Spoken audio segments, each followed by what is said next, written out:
Hello good evening students, मैं ईशा गुप्ता आपके अपने यूट्यूब चैनल से एक आज नए टॉपिक के साथ में आई हूँ। ये जो भी अप्लाइड वाले बच्चे हैं, जैसे अप्लाइड मैथमेटिक्स +1 +2 में आ रहा है आपकी बार, अब बच्चों ने ऑप्शन चूज करनी स्टार्ट की है, तो उनके लिए बहुत हेल्प करने वाला ये टॉपिक है। मतलब मेरे को लगा कि ये टॉपिक बच्चों को आना चाहिए, बिकॉज जितने भी कॉमर्स के स्टूडेंट्स हैं उनको आगे कॉम्पिटिटिव एग्जाम्स भी देने होते हैं, तो उनको ये चीजें पता होनी चाहिए, क्योंकि उनका जो बेसिक टॉपिक है वो यही होता है। तो उसमें लॉगरिथम एक चैप्टर होता है आपका टॉपिक, जो कि बहुत ज्यादा मुश्किल आती है बच्चों को लॉगरिथम समझना। वैसे तो देखो आजकल साइंटिफिक कैलकुलेटर्स में आप लॉग डालो और हो जाता है, बट जब हमें सॉल्व करना है तो लॉगरिथम को आप साइंटिफिकली सॉल्व नहीं कर सकते, राइट। तो अब उसके लिए आपके पास क्या है, आपको मैं एक ये बताने वाली हूँ कि हाउ टू फाइंड लॉगरिथम। मैं अपनी वीडियोस के अंदर आपके पास अब लॉग से रिलेटेड बहुत सारी चीजें लेके आऊंगी। तो आज मैं बिल्कुल थोड़ा सा बेसिक से स्टार्ट करने वाली हूँ कि सबसे पहले जब आप लॉगरिथम निकालते हैं ना, तो उसके लिए पहला जो बनता है वो कैरेक्टरिस्टिक और मंटीसा बनता है। तो आज मैं सिर्फ आपको कैरेक्टरिस्टिक बताऊंगी, मंटीसा हम नेक्स्ट वीडियो में करेंगे। अब सिर्फ एक चीज मैं आपको बताऊंगी, जैसे सपोज आपको एग्जाम में ये आता है कि आपको ये बताना है कि ये आपके पास नंबर्स हैं, you have to find characteristic of logarithm of numbers. आपको इनके लॉग, ये लॉग वैल्यूज दे रखी है, मतलब आपको ये लॉग की वैल्यू दे रखी है और आपको इनका कैरेक्टरिस्टिक बताना है। तो कैरेक्टरिस्टिक आप कैसे करते हैं, उसमें आपको बेसिकली करना क्या होता है कि जैसे 62.483 है, आपको इसका लॉग निकालना है तो उसकी कैरेक्टरिस्टिक बतानी है। तो कैरेक्टरिस्टिक कैसे करते हैं, आपने अपने जो लोअर क्लासेस है उसमें एक स्टैंडर्ड फॉर्म की थी कभी एक मैथ्स के अंदर। तो सबसे पहले देखो, वैसे तो बहुत आसान होता है, कुछ नहीं करना होता आपको। एक सिंपल वर्ड्स में अगर मैं बताऊं कि जो डेसिमल होता है ना, वो 1 डिजिट के बाद लेके आना होता है, ठीक है। जैसे 62 पॉइंट है ना, तो यहां पर आपको क्या करना है, इस डेसिमल को 6 के बाद लेके आना है। अगर आप 6 के बाद इसको लेके आना चाहते हो तो आपको 1 डिजिट मूव करना पड़ेगा, राइट। तो अगर 1 डिजिट मूव करना पड़ेगा तो इसका जो कैरेक्टरिस्टिक है वो 1 है। पर अगर मैं इसको दूसरे तरीके से समझाना चाहूं तो आप इसको पहले स्टैंडर्ड फॉर्म में चेंज करेंगे। स्टैंडर्ड फॉर्म क्या होती है कि वही स्टैंडर्ड फॉर्म की जो डेसिमल है वो यहां आना चाहिए। इसके लिए आपने 6.2483 और आपने क्या करना है, इस पॉइंट को जब आप इधर लेके आए हो तो स्टैंडर्ड फॉर्म ना इस टाइप की कुछ होती थी, नंबर इंटू 10⁻⁴। तो आप एक डिजिट इधर मूव किया तो 10⁻⁴, 2 डिजिट किया तो 10⁻², 3 डिजिट किया 10⁻3। मतलब आपको जो डेसिमल है वो 1 डिजिट के बाद लेके आना होता है, इमीडिएट बाद लेके आना होता है। तो यानी यहां पर 10⁻1 है तो इसका जो कैरेक्टरिस्टिक है वो 1 है, राइट। अब जैसे यहां पर है, यहां तो है ही 1 डिजिट के बाद। जब 1 डिजिट के बाद है तो हमें कुछ भी नहीं करना, हमें हिलाना ही नहीं इसको, जैसे ही है वैसे। That means 10⁻0। तो कैरेक्टरिस्टिक क्या है, 0। दैट मीन्स हमें इसको स्टैंडर्ड फॉर्म में चेंज करके कैरेक्टरिस्टिक बता सकते हो आप इजीली। और जैसे अब ये क्वेश्चन है, इसमें क्या है 0.03। अब 0.03 है तो इस पॉइंट को आपने इमीडिएट बाद एक डिजिट के बाद, क्योंकि 0 की कोई वैल्यू नहीं होती है, बट हमें इस पॉइंट को हमने यहां लेके आना है।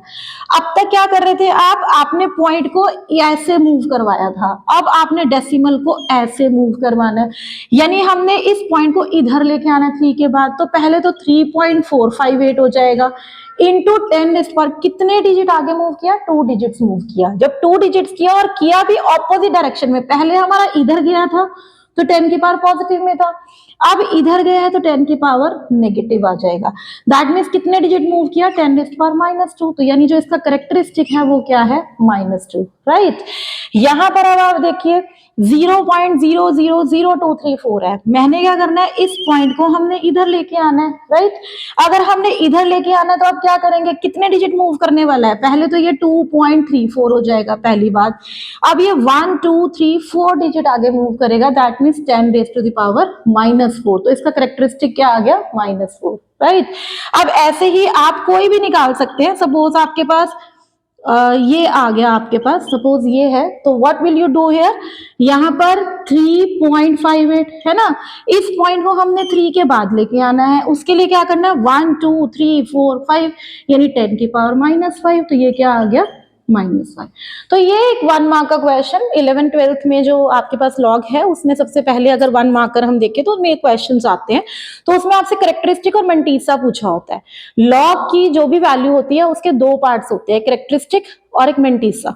जब हम लॉग निकालते हैं, जैसे सपोज अगर हम लॉग 360 का लॉग फाइंड आउट करते हैं, तो अब देखो जैसे अगर सपोज आपको लॉग 360 फाइंड आउट करना है, ठीक है, आपने इसका लॉग फाइंड आउट करना है। मेरे को नहीं पता क्या है, पर हमने सबसे पहला ना इसका जो आंसर आता है ना, मैं एक इमेजिनेशन फॉर्म में बता रही हूँ इसका आंसर। सपोज सपोज बता रही हूँ, इट्स नॉट ओके।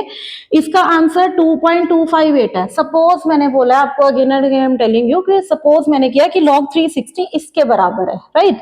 तो अगर ये वैल्यू इसके इक्वल आई है तो ये जो होता है ना, दिस इज कॉल्ड कैरेक्टरिस्टिक। आप देख सकते हैं जैसे ये 360 है, 360 में 3 डिजिट्स है ना, इसके पीछे कोई नंबर नहीं था इसलिए 0 था, राइट। अब इस पॉइंट को हमने यहां लेके आना है, तो यानी 2 डिजिट मूव करवाना है ना, तो दैट मीन्स कैरेक्टरिस्टिक 2 है, तो ये कैरेक्टरिस्टिक होता है। और जो ये पार्ट होता है ना, ये पार्ट पॉइंट डेसिमल के बाद वाला, आफ्टर डेसिमल फ्रैक्शनल पार्ट जिसको आप बोलते हैं, ये मेंटीसा होता है, राइट। तो जैसे जितने भी आता है, कोई भी और भी कुछ आता है, लाइक सपोज कोई आपको लॉग की वैल्यू, मतलब आपको ऐसे दिया हुआ है log y is equal to 3.3578 ये दिया हुआ है। तो अगर आप देखा जाए, ये जो चीज होती है दिस इज कॉल्ड कैरेक्टरिस्टिक, ठीक है। और जो ये चीज होती है ये, दिस इज कॉल्ड मंटीसा, ठीक है। नेक्स्ट वीडियो में मैं आपको ये भी बताऊंगी कि ये क्या चीज होती है, राइट। तो इस तरह से आप इसको करते हैं, समझ आई। तो ये कैरेक्टरिस्टिक था, ये नया बिल्कुल टॉपिक है, मतलब अब हम इसी के साथ मैं इसको और भी आगे फर्दर आपको लॉग की ही बताऊंगी कि किस तरह से करते हैं, क्योंकि बच्चे को बहुत प्रॉब्लम आती है लॉग्स एंड एंटी लॉग्स में। तो आई थिंक सो कि ये आपको बहुत हेल्प करेगा। ये अभी मैंने स्टार्ट किया है, ये वीडियो आपको बहुत हेल्प करने वाली है, एक सिर्फ लॉग का कैरेक्टरिस्टिक चूज करने में कि क्या आएगा, राइट। Thank you.